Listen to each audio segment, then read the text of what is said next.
Ok, bueno, la sesión que vamos a compartir esta tarde se denomina Comunicación para el Desarrollo, desafíos y oportunidades en conflictos asociados a industrias extractivas. Entonces, básicamente lo que vamos a trabajar esta tarde tiene que ver con cómo es que nosotros vamos desarrollando diferentes acciones de comunicación para el desarrollo, valga la redundancia, en industrias como los hidrocarburos, la minería, los recursos forestales, los recursos pesqueros, la energía hidráulica y la agroexportación. Entonces, en términos concretos, en primer lugar, diríamos que las industrias extractivas en el país son sectores que obtienen recursos y también insumos de aquellos recursos naturales no renovables y que normalmente se utilizan fuera del país, es decir, en la economía global. Podemos colocar como ejemplos diversos productos o en todo caso recursos.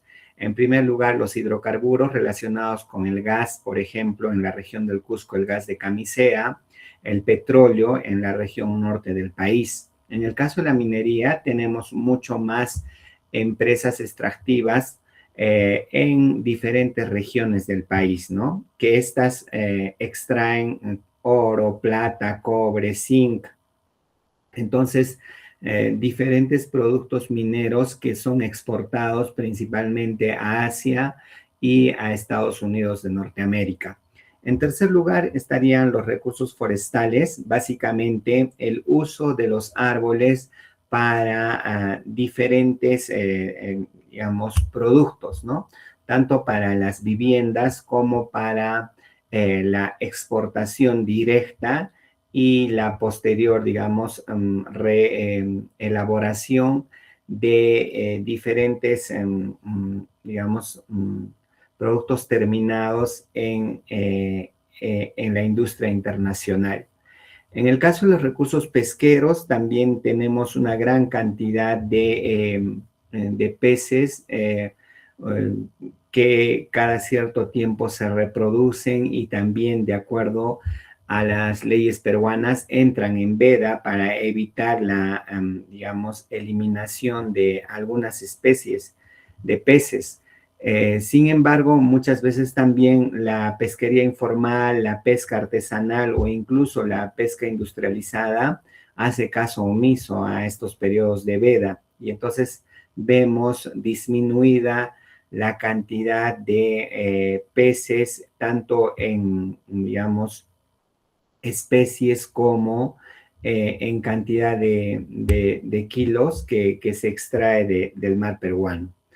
En el caso de la energía hidráulica, también podríamos considerar que las principales industrias que consumen el agua no únicamente son las mineras, sino también, por ejemplo, las hidroeléctricas, ¿no? A nivel nacional tenemos una gran cantidad de hidroeléctricas que brindan energía eléctrica a regiones, provincias, distritos, a través de una cadena productiva, diríamos que un grupo se encarga de justamente gestionar la hidroeléctrica como tal y convertir el agua en energía.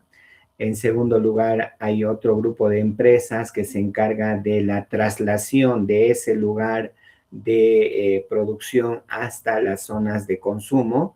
Y en tercer lugar, hay empresas dentro de este grupo que se encarga básicamente de distribuir la energía y que ésta pueda llegar de diferentes formas, tanto para el consumo, digamos, en las viviendas, para el consumo doméstico, como para el consumo comercial.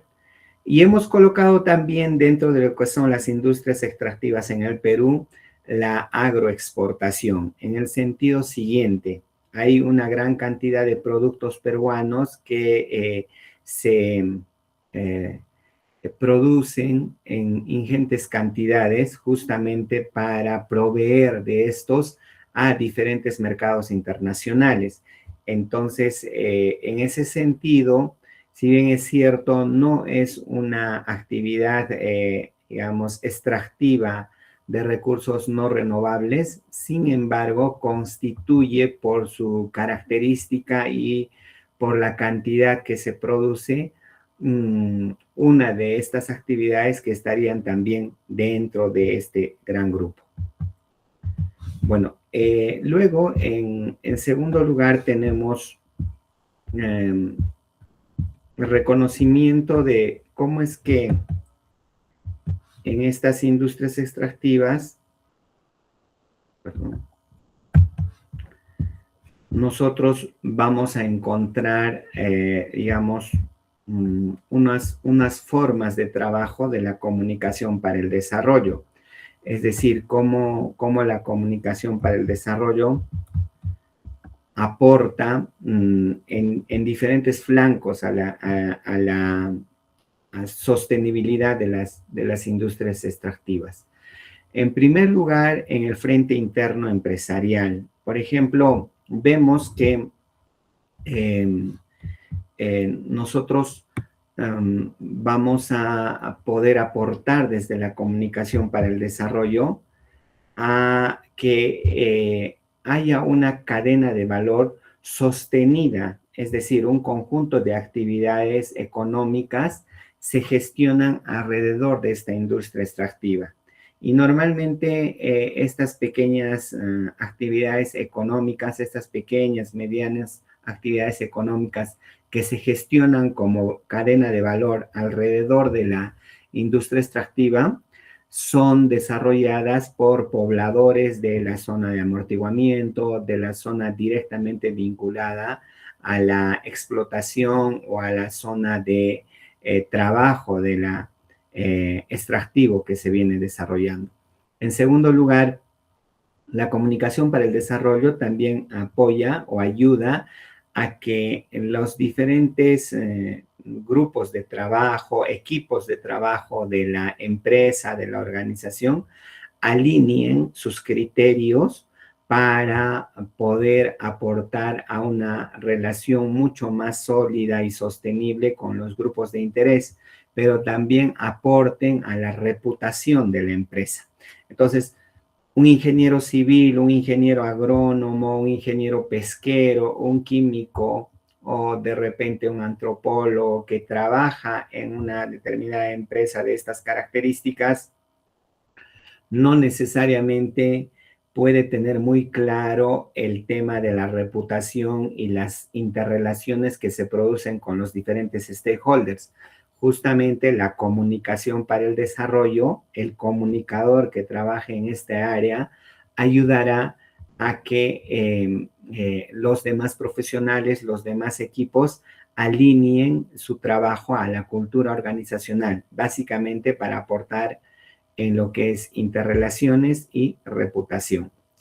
En el frente externo, la comunicación para el desarrollo va a generar un conjunto de datos, de información basado en datos, en conocimientos técnicos y los va a convertir en información de fácil uso, de fácil acceso para los diferentes grupos de interés, en el sentido de que estos grupos se apropien de los conocimientos técnicos de la industria extractiva en específico, pero también reconozcan sus responsabilidades y sus roles de forma tal que vean una vinculación compartida también con la empresa. Pero también en el frente externo, lo que hace la comunicación para el desarrollo es promover el desarrollo ambiental sostenible, ¿no?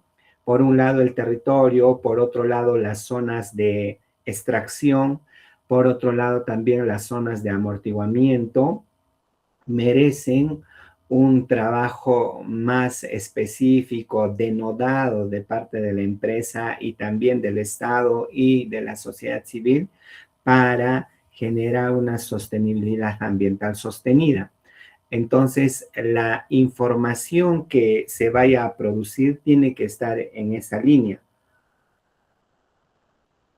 Y en tercer lugar, en el frente comunitario, la comunicación para el desarrollo ayuda, en primer lugar, al empoderamiento y al monitoreo ciudadano, en tanto y cuanto posibilitará la transferencia de capacidades de la empresa hacia la ciudadanía, la sociedad, igualmente de la empresa al Estado y del Estado hacia la comunidad.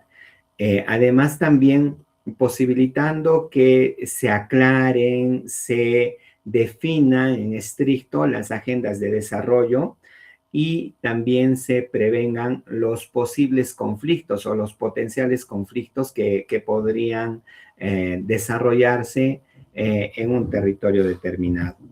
Bueno, antes de ello hablábamos de las industrias extractivas en el Perú en forma general, pero ¿qué supone entonces una actividad extractiva?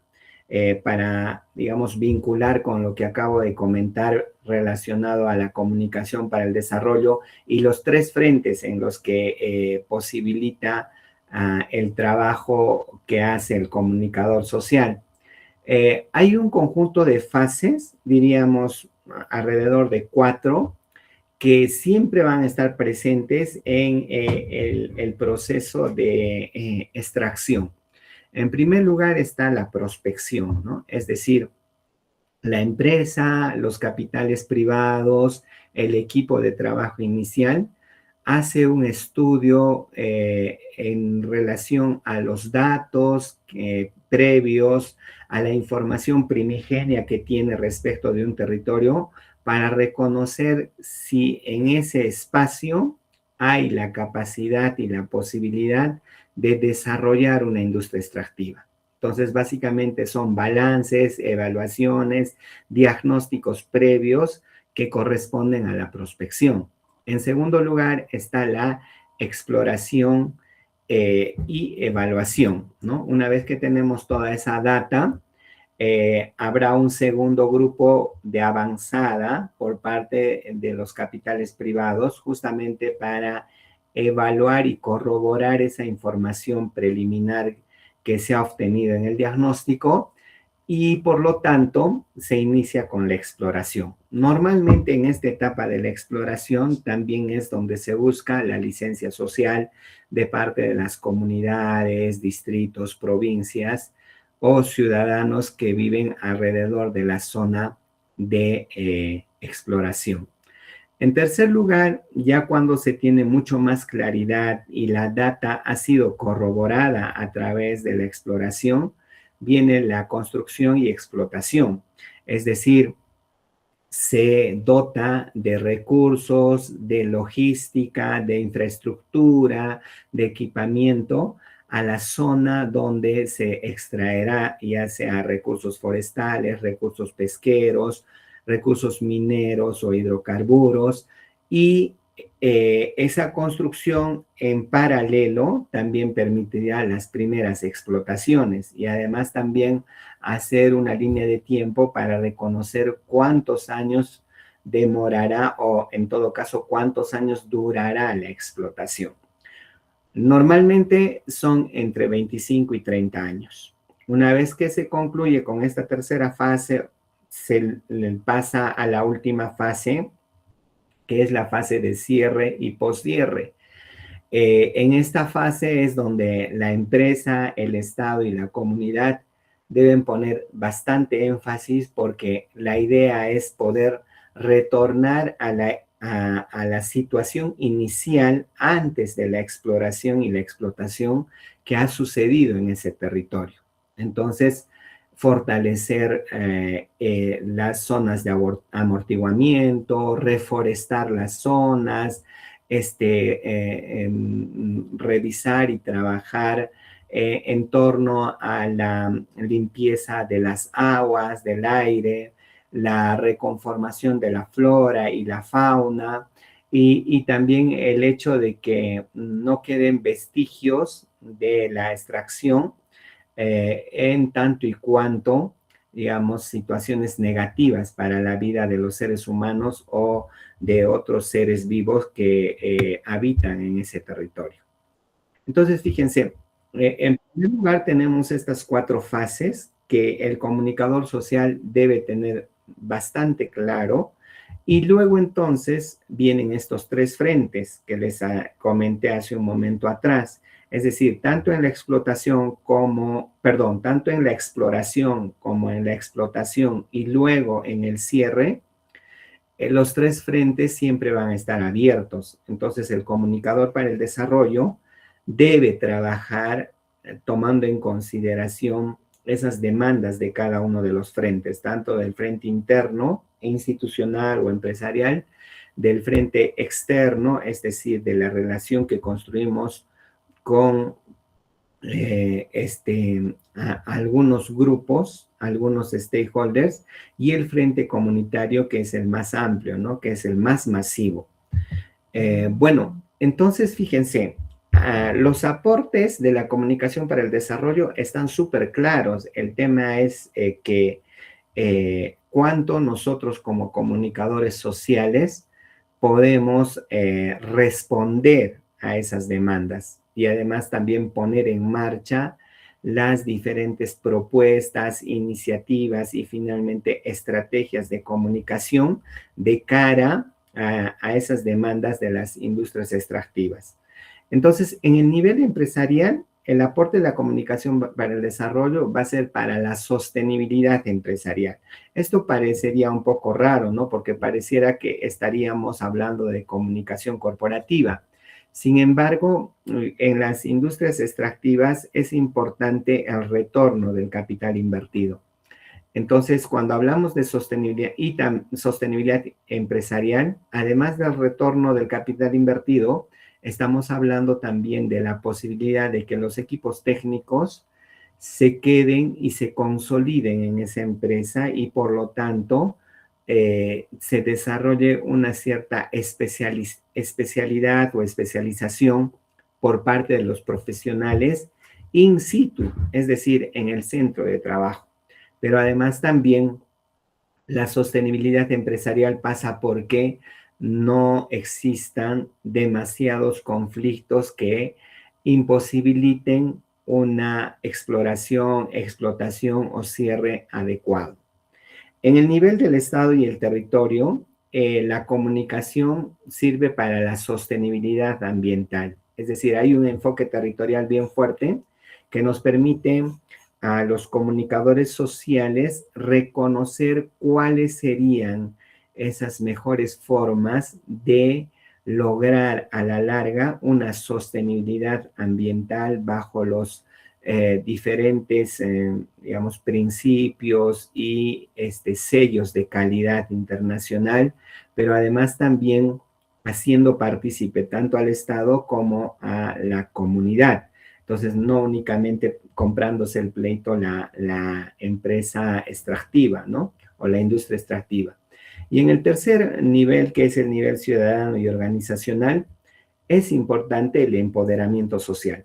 Justamente en sesiones anteriores, una de vuestras compañeras comentaba, ¿no? Cómo es que podemos promover espacios de diálogo o de participación o de consensos cuando también se conoce que muchos ciudadanos, muchos representantes de organizaciones sociales de base no necesariamente están empoderados, ¿no? O sea, pueden tener el reconocimiento de sus comunidades y de los ciudadanos que forman parte de ese territorio, pero hacia el externo a lo mejor no hay todavía experiencias significativas de debate, consenso, diálogo, negociación. Entonces, ahí la comunicación va a permitir justamente un empoderamiento social bastante adecuado, importante y además, digamos, sostenido en el tiempo para que los diálogos puedan ser equilibrados.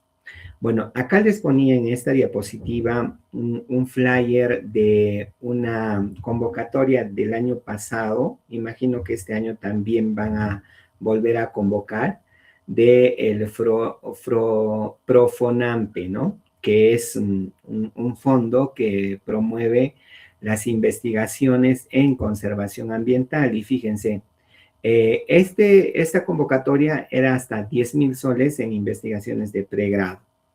Entonces, los comunicadores sociales también pueden desarrollar tesis o investigaciones considerando un modelo real de sostenibilidad que conecte, por un lado, a la minería, por otro, a las comunidades y la sociedad, y en tercer lugar, al Estado, en la lógica de desarrollo local, ¿no?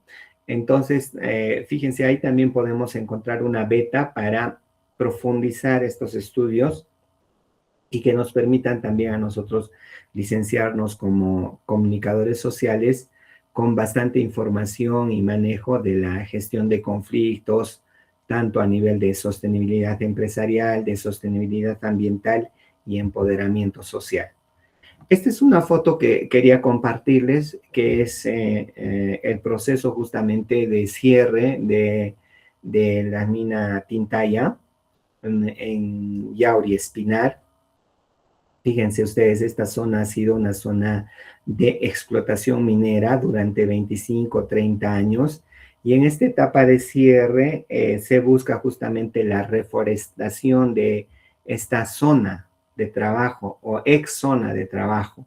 Sin embargo, nos damos cuenta que a pesar que ya tienen cierta cantidad de años estas especies arbóreas, que son además, digamos, nativas de la zona, difícilmente están, digamos, creciendo y, bueno, logrando finalmente convertir esta zona de explotación en una zona, digamos, boscosa, ¿no? Entonces, ahí hay un gran reto también, ¿no? Porque la tierra también está desertificada. Bueno, entonces, tomando en consideración estos puntos de partida, diríamos que la conflictividad en las industrias extractivas pasa por un conjunto de etapas, ¿no? Ya hemos visto a lo largo del curso diferentes etapas del conflicto, de repente no lo hemos colocado de forma panorámica como ahora, pero fíjense, más o menos es este el esquema que sigue un conflicto. Hay un preconflicto, lo que diríamos un conflicto latente o digamos un potencial conflicto. Luego, una vez que se generan ciertas, digamos, características, sube a un segundo nivel que vendría a ser la escalada del conflicto, es decir, el conflicto empieza a generarse como tal y llega a un tercer nivel que es la confrontación directa entre los diferentes actores sociales del conflicto, ¿no? Empresa minera, Estado, organizaciones internacionales inclusive, y también organizaciones sociales de base. Y luego la confrontación misma es parte de la crisis, ¿no? La crisis es la meseta más alta del conflicto en la que se genera pues toda esta discrepancia, toda esta situación de violencia inclusive entre los diferentes actores sociales, porque hay diferentes intereses en juego de por medio y también agendas específicas que en algunos casos no han sido, digamos, observadas, reconocidas, y por lo tanto hay mucha relativización de las demandas. Entonces, una vez que estamos en esta etapa de la crisis del conflicto, de hecho, la comunicación juega un rol importante en todas las etapas, pero en esta etapa busca principalmente la resolución. Y con la resolución empezaríamos la desescalada, ¿no? La desescalada para llegar finalmente a una etapa de resolución y postconflicto, ¿no? Más o menos esa es la ruta que siguen siempre los conflictos. Ahora, obviamente, muchas veces pensamos que la comunicación solamente es importante en la etapa de confrontación, crisis o resolución. Pero la teoría nos dice que también en el preconflicto, la prevención y en la escalada, que vendría a ser la alerta temprana, es importante la comunicación, tanto como enfoque, como objetivo y también como estrategia para evitar justamente las posteriores fases. Bueno, entonces, tomando en consideración estas etapas, podríamos decir que hay algunos tipos de conflicto que forman parte de, ¿no? En primer lugar, el conflicto latente. El conflicto latente, como su nombre lo indica, está justamente en esta parte más baja del preconflicto. Es una situación contemplativa, pero sin embargo, por las experiencias previas, por la información que se maneja, entonces hay una posibilidad de que en cualquier momento se genere una situación conflictiva. Entonces la comunicación acá participará brindando información, recogiendo datos, pero sobre todo previniendo la situación de escalada. Luego está el conflicto percibido, ¿no? Que vendría a ser la escalada propiamente dicha. En este caso, es importante la alerta temprana, es importante reconocer quiénes son los aliados, quiénes son los contrarios, cuáles son las corrientes de opinión favorables, desfavorables y cómo funciona la reputación de la empresa. Entonces, acá la comunicación también es vital, porque si ya desde algunos flancos, desde algunos sectores hay un conflicto percibido, obviamente el comunicador no puede quedarse de brazos cruzados. En tercer lugar está el conflicto sentido, aquel conflicto que ya está en situación de crisis, requiere, digamos, una mayor observancia, requiere un conjunto de estrategias específicas, ¿no? Una mayor atención. Se diferencia del conflicto manifiesto porque en el conflicto manifiesto ya se ha producido la crisis como tal, ¿no? Y finalmente estaría el posconflicto, que vendría a ser la resolución o por lo menos la generación de compromisos, el replanteo de responsabilidades, la asunción de roles y funciones. Entonces, en el posconflicto vamos a tener también a la comunicación, pero en otra perspectiva, en una perspectiva más, digamos, encauzadora, más propositiva que en los otros 4 tipos de conflictos. Bueno, esta es una foto de los colegas periodistas que viajamos a la mina Tintaya para conocer las instalaciones, para conocer también algunas situaciones negativas que actualmente tiene esa mina que está en situación de cierre. Sin embargo, tiene una segunda etapa que es Orcohuayco, ¿no? Que es justamente la fase consecuente de Tintaya y que está en plena exploración. Entonces, este grupo de comunicadores, al igual que ustedes, tendrían que desarrollar algunas estrategias o un conjunto de estrategias de comunicación para el desarrollo, vinculadas, por ejemplo, en primer lugar, con la prevención, ¿no? Todo lo que es información, dato, opinión, mapeo de actores, directorio de medios, está en esta estrategia de prevención. En segundo lugar está la estrategia de alerta temprana, es decir, reconocer las corrientes de opinión favorables, desfavorables, revisar la agenda de demandas, las soluciones que se han ido desarrollando y cómo entonces evitaríamos justamente un escalamiento muy rápido. En tercer lugar ya está la estrategia de gestión de crisis y violencia, cómo organizamos mesas de trabajo, mesas de diálogo, ordenamiento de las acciones sociales, de las acciones comunitarias, empresariales. Evitamos también que la actividad extractiva se quede paralizada por esta situación de crisis y violencia.